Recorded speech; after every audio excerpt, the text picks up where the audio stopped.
All right, this is the assignment for 1, 2, and 1, 3. We'll start with page 22. We were supposed to fill this table out based on this equation. So what we want to do is square these x values and then go 5 minus whatever we get. So -2 times -2 is 4. So 5 minus 4 would give us 1. That means the point -2, 1 is on here. So if we go -2, 1 goes right there. All right, -1 times -1 is 1. 5 minus 1 would give us 4. So the point -1, 4 is on our thing. So -1, 1, 2, 3, 4, right about there.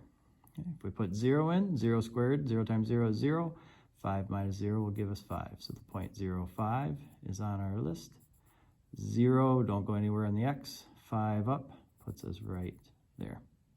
All right, 1 times 1 is 1. 5 minus 1 will give us 4. So the point 1, 4 is on here. 1, 4. We got a little symmetry going here. We know that 2 times 2 is 4. 5 minus 4 gives us 1. So we get this. You may know the name of this shape. We're getting what's called a parabola, or from a quadratic equation. And a little bit later this year, we'll talk about how we could have known that this opened down and all sorts of other information about it. But this is the structure of the little curve here that we get for that. All right. Number 12 wanted us to come up with the x-intercept, the y-intercept from this here. So when we find an x-intercept, what we're going to do is just let y equals 0. So if we put 0 in for y, we end up with the equation 0 equals 8 minus 3x. And if we add this 3x over and then divide by 3, we end up with x equal to 8/3, or 2 2/3. We'll leave it as 8/3 here. But you could write it in a couple different ways if you wanted.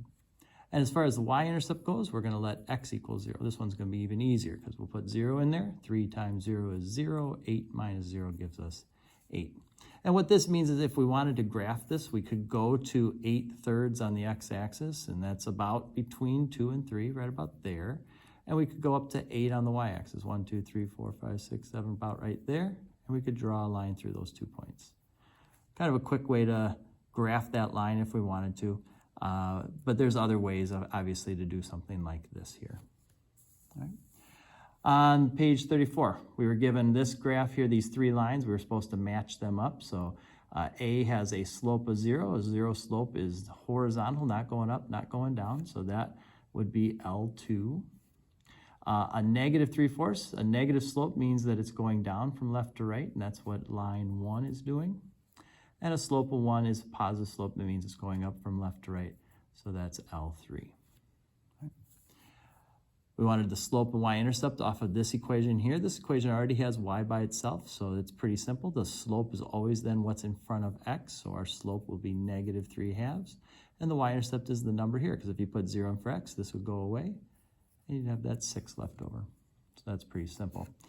16 wants the same information, but y isn't by itself, so no big deal. We'll do a little bit of algebra here. We're going to subtract 2x, and I'll throw it in front of the 9. It doesn't have to be there, but I'll put it there. If you put it behind there, that's okay. And now we're going to divide by that 3. When we divide by 3, you got to make sure to divide everything by 3. It's only fair. We're going to get this equation. Y equals -2 divided by 3. That's some decimal. Instead of making it a decimal, let's just keep it -2 divided by 3, or -2/3. Seems to be a little bit easier. And then 9 divided by 3 will just be 3. Here's our slope, -2/3.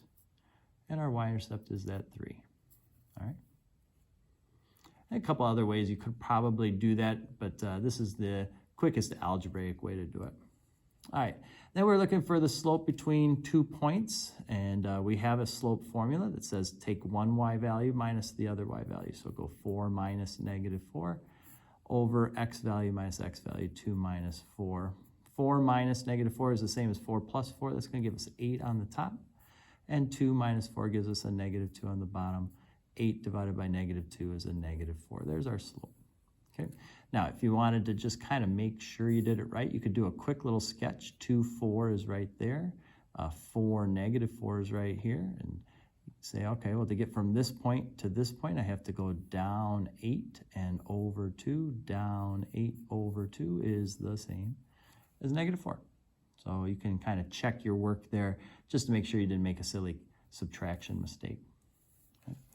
On 44, they want us to come up with an equation of the line in slope-intercept form and then to make a sketch of it. So before you do slope-intercept, the easiest thing to do is just use point-slope form. So we're going to do point-slope form. All right, and point-slope form says to go y minus the y-coordinate. So y minus -5, that's the same as y plus 5, equals slope times x minus the x-coordinate. X minus -2 is the same as x plus 2. Okay. Now, in next year in calculus, when you're asked to make an equation, you can stop right here. Right? There's no reason for you to go any further. This question just asked us to do a little bit of algebra, so they want us to expand that. So y plus 5 equals 3/4 x, and then 3/4 times 2, 2 times 3 is 6, so you'll have 6/4. If we reduce that, we get 3/2. Okay. Then we're going to subtract 5 from that, and we get 3/4 x, and then I've got 3/2, that's 1.5. We're going to take away 5, so if you think about that, or taking 1 away, so that means we're taking 4 away from 1/2. That'll give us -3.5, and you can write it like that, or you can write it as 7/2, or however you want to do it. The key is to not think that there's only one way to do it, right? You can use your mind and just kind of envision what that's saying, and there's a lot of different strategies there. Now, when we go to graph this is our y-intercept. So we're going to go to -3.5. 1, 2, 3.5 is right there in the middle between -3 and -4. And we're going to go up 3 spaces and over 4 spaces. So right about there. And then there's our line. Okay, not too bad. And -2, -5 would be right there on that line, same slope. All right, not too bad. We want to find an equation similar, slope-intercept form for these points here. So first things first, we got to find our slope. Let's do it the same way we did earlier. We're going to go y minus y over x minus x, and that's going to give us 7/8. All right, so this is going up 7/8. Then we can pick either one of these points. I'm going to pick this one because when we do y minus y and x minus x, these negatives will turn positive, so that eliminates any negatives in our equation. It can be either point, it doesn't matter, but that's the one I'm going to pick. So y minus -4 will be the same as y plus 4 equals slope times x minus -4, which will be x plus 4. Okay, we distribute. Again, next year, don't have to do that, but this year we will. We're going to get 4 times 7, that's 28/8. If we divide both of those by 4, we get 7/2, or 3.5, okay?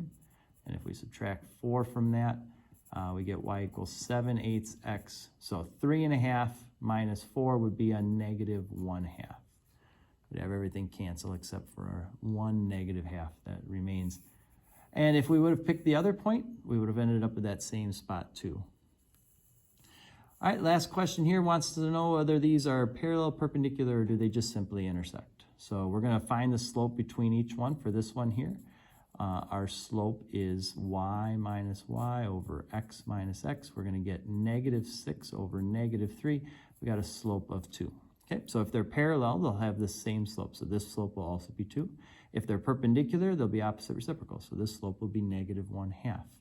And if I get anything other than 2 or -1/2, then they just simply intersect. Nothing special about them. So in this case, we're going to go 3 minus -5 over 1 minus 5. This is going to give us 8 over -4. We end up with a -2 for that. All right. So while it's tempting, you see the 2 and the 2, they're opposites, but they're not reciprocals, right?